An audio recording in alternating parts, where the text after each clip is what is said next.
नमस्कार मंडळी, मी प्रणय निवाते स्वागत करतो तुमचं निवा डिस्कवरी या यूट्यूब चॅनलमध्ये। माझ्या मागे तुम्ही बघू शकता हे लोकेशन आणि या लोकेशनची माहिती आज मी तुम्हाला सांगणार आहे। हे बघा, तिथून ते पंडितजी येणार, या नदीत डुबकी घालणार आणि इथून परत ते हा होलीमध्ये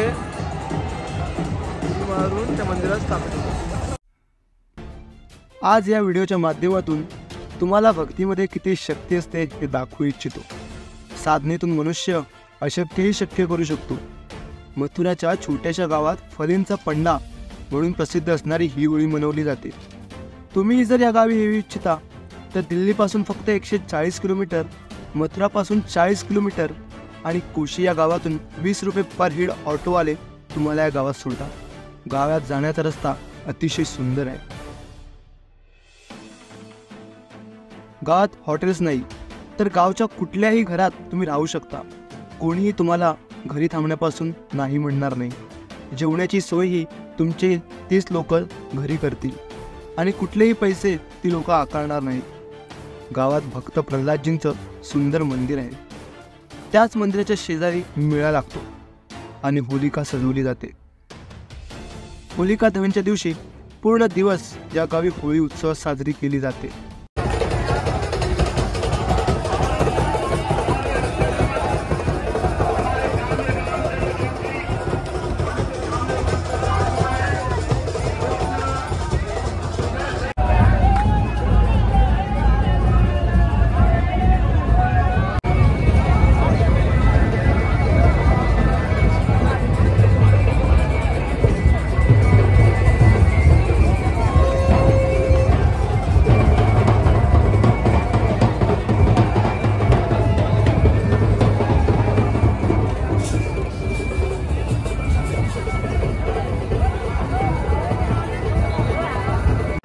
पहाटे 4 वाजता होळी पेटवली जाते।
तेव्हा मंदिराचे पंडितजी या होळीत उडी मारतात। लोक त्यासाठी रात्री 10 वाजल्यापासून जागा पकडतात।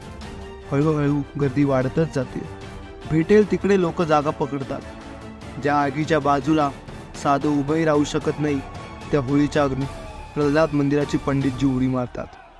त्यासाठी ते 1.5 महिना अगोदरपासून अन्न पाण्याचा त्याग करून साधना करतात। असं म्हणतात, एका संताला स्वप्न पडलं की एका झाडाखाली भक्त प्रल्हाद आणि नरसिंहाची मूर्ती काढली गेली आहे। दुसऱ्या दिवशी जेव्हा तिकडे खोदकाम केलं गेलं तेव्हा तिकडे मूर्ती निघाली आणि त्यांनी ह्यांना वर दिला की तुम्ही आणि तुमचे पूर्वज शुद्ध भावनेने भक्ती केलीत तर होळीची आग तुम्हाला काहीही करू शकणार नाही। अशा प्रकारे अनेक वर्षांपासून होळी मनवण्याची ही प्रथा त्यांच्या पिढीपासून सुरुवात झाली। हा नजारा डोळ्याने बघताना खूप अलग भावनेची अनुभूती होते।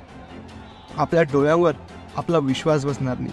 लोक सायन्सच्या गोष्टी करतात पण आपला सनातनी धर्म त्या सगळ्याच्या खूप पुढे निघून गेला आहे। भक्तीमध्ये किती शक्ती आहे हे जर बघायचं असेल तर पुढच्या वर्षी नक्की या गावाला भेट द्या. आणि हा व्हिडिओ कसा वाटला आणि तुमच्या प्रतिक्रिया या कमेंट सेक्शनमध्ये आम्हाला नक्की कळवा. पुन्हा एकदा एक नवीन व्हिडिओ घेऊन तुमच्या भेटीला येईनच. तेपर्यंत हसत राहा, जगत राहा, महाराजांच्या विचारांवर चालत राहा. जय हिंद, जय महाराष्ट्र.